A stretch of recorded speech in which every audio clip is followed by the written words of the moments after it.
नमस्ते बच्चों, आज हम सुनेंगे गाना गाने वाले गधे की कहानी। बहुत दिन पहले की बात है। पास के एक जंगल में एक भूखा गधा उदास होकर रो रहा था।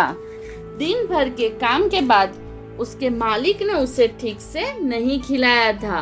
इस कारण से वो उदास होकर रो रहा था। पास से ही एक गिद्धड़ वहां से गुजर रहा था और उसने भूखे गधे को देखा। उसने गधे से पूछा, क्या हुआ गधा? गधे ने रोते हुए कहा कि मुझे बहुत जोरों से भूख लग रही है और मैं यहाँ सब चढ़ चुका हूँ, फिर भी मैं अभी भी भूखा हूँ।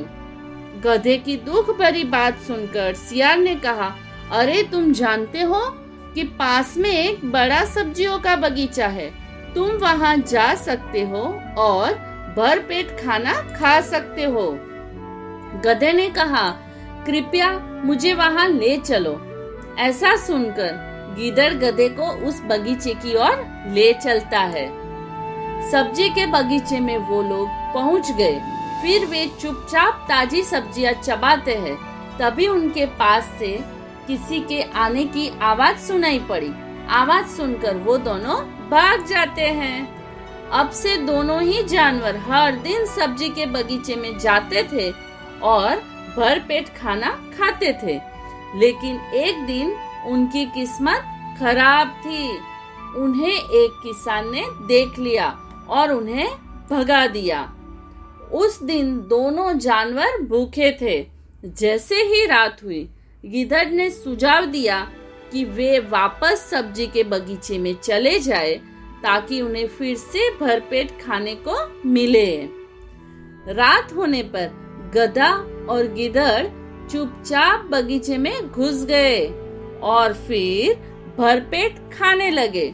खाते वक्त गधे के मन में सूझा कि अरे इतने स्वादिष्ट खीरे और चांद को देखो, यह इतना सुंदर है कि मैं एक गाना गाना चाहता हूँ।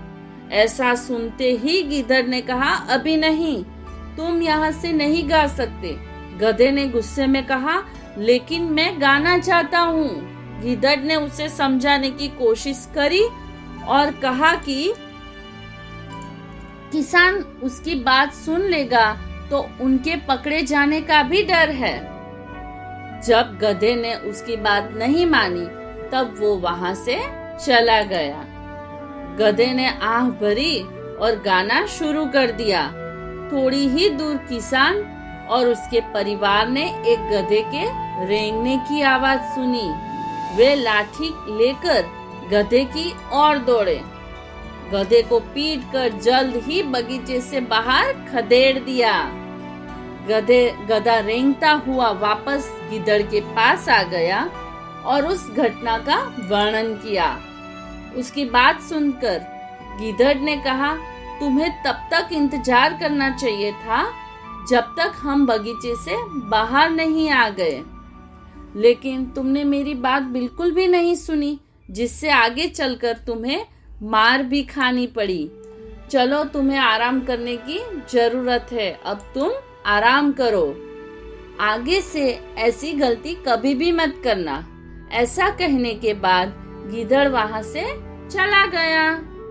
ठीक है बच्चों, तो अब हम सुनते हैं इस कहानी की सीख, जो ये है कि कोई भी चीज करने का एक उचित समय और स्थान होता है। आपको चीजों को करने के लिए हमेशा समय और स्थान का ध्यान रखना चाहिए। गलत स्थान पर गलत चीज कर लोगे तो फिर आपको भुगतना ही पड़ेगा। इसलिए हमें हमेशा समय का इंतजार करना चाहिए। ठीक है बच्चों, तो अब हम कल मिलते हैं एक नई कहानी के साथ। तब तक के लिए बाय बाय।